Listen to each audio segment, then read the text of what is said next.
What is the future of the Palestinians, of terror networks, and all of the ins and outs of what's going on throughout the Middle East as it stands today?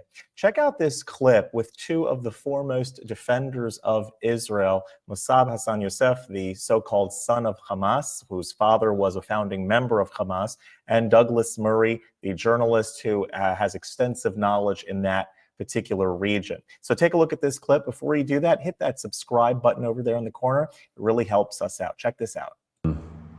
I remember speaking with you almost 10 years ago now, after a set of attacks in France, in Paris. There was the Charlie Hebdo attacks, the attack on a kosher supermarket, then the attacks when dozens of jihadists rampaged through Paris, massacred people at the Bataclan Theatre and the stadium and coffee shops. And I remember then asking you about, you know, what does it take for the West to wake up to this reality? Because, I mean, you're aware of this reality because you grew up in it and you saw it firsthand, and you were a very unusual person in thinking your way out of it, which, I mean, is incredibly unusual. I would say that most Israelis today understand the reality that there's a group or groups of people who say, we want to kill you, and if they get the opportunity, they do. But the rest of the West seems to me, even all these years after we spoke about it, still is in a sleep. What would you say to Emmanuel Macron, Rishi Sunak, Joe Biden, Kamala Harris? What would you say to them to communicate to them that this is real? One of the biggest contributors to terrorism and violence, actually hypocrites. Because when we are hypocrites, we're not calling things for what they are. We see the Islamists' threat. We see what they're capable of doing. And when I say CIA, FBI, Homeland Security, other intelligence services in the West, most democracies in the West, they know the ideological dimension that motivates terrorists and terrorist attacks. But we prefer not to talk about it because it's Islamophobic, or because it's controversial, or we may offend the Muslims. So now we're submitting to their intimidation when we don't talk about it, when we don't challenge it, that this is not acceptable. You know, it's not acceptable. Life depends on diversity, and the different is appreciated. You know, yes, we should have human discipline because we are not animals, but also we don't want someone acting as a sword of God, because then everybody would think that they have this authority, and the only outcome is bloodshed. We have the Muslims who live in the West, and I think there is no problem with that in principle, but don't enforce your religious identity. And when they do, we have to counter it. Like, for example, we cannot separate church and state and allow mosque and state to be united. We cannot just stay asleep while watching the Islamic hubs produce more extremists.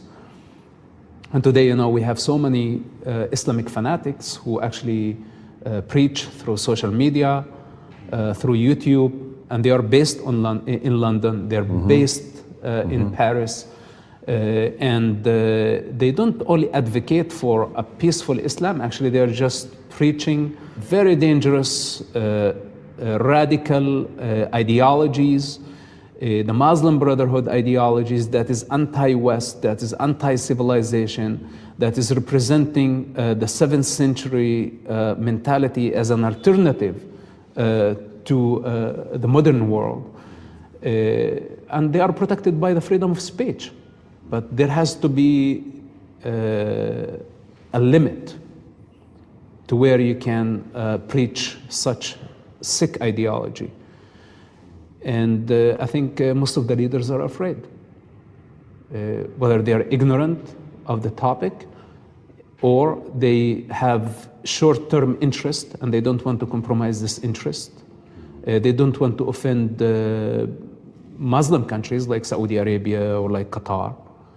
They have their own calculations, but in the meantime, we cannot hide from the challenge because Islamists are in the West and they are waiting for an angry cause. And this is the dangerous thing about the Palestine. This is why one of the reasons that I came back and I came very strong against the pro-Palestine, because it's not about Palestine. There is no such a thing as Palestine. It's anti-West, and it's looking for an angry cause. Yeah. And the more anger they are able to generate, they're creating the climate for those individuals who have been waiting to act. So I don't want to say, what are we waiting for? Like another major terrorist attack? You know, then we are going to understand that we have an enemy within. I hope we don't get to that point. But let me tell you something. From my personal experience, when they start first shouting from the river to the sea, calling for Jewish genocide, it was no time before chaos. And it became suicide bombing attacks, became stabbings, it became mass shootings, it became, everywhere became a target. And Palestine is chaos. Islam is chaos.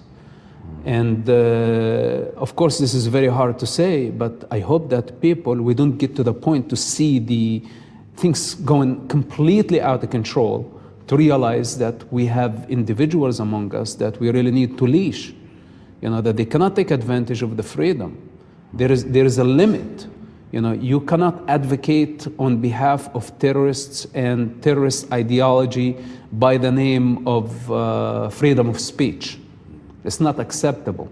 You can't use freedom in a society to shut down freedom.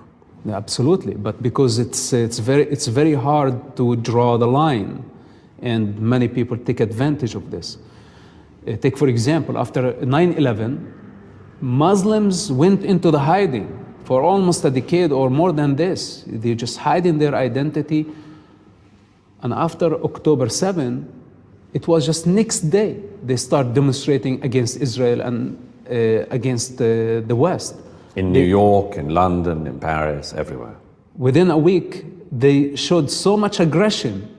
And again, this is the bloodlust that I told you about, which is very strange. You look 9/11 and you look October 7, and what's after? Totally different outcomes. So why all this? You know, and this hatred against the Jews that is attracting actually many Westerners who might have something in common, that they are all anti-Semites. And this is what's bringing the Islamists and the communists and the, could be the socialists even, to work together. They have something in common, and that is their hatred towards Israel. But what many Westerners are not understanding, that this is not only anti-Israel, it's anti-success and it's anti-civilization. It's pro-chaos. This type of individuals and this type of movements, they thrive in chaos. They don't like order. In order, they die. And this is why they want to see more of the chaos. Mosab Hassan. Yes, this anti-Western mentality is rooted in anger at the system, anger at the world, and the acceptance of it, the tolerating of these sorts of evil ideologies is rooted in political correctness. We need to be able to extend the hand to the people that need help, and at the same time be able to condemn ideologies that have no place in a civilized world. If you like this content overall, hit that subscribe button over there in the corner. We'd love to stay in touch. Take care.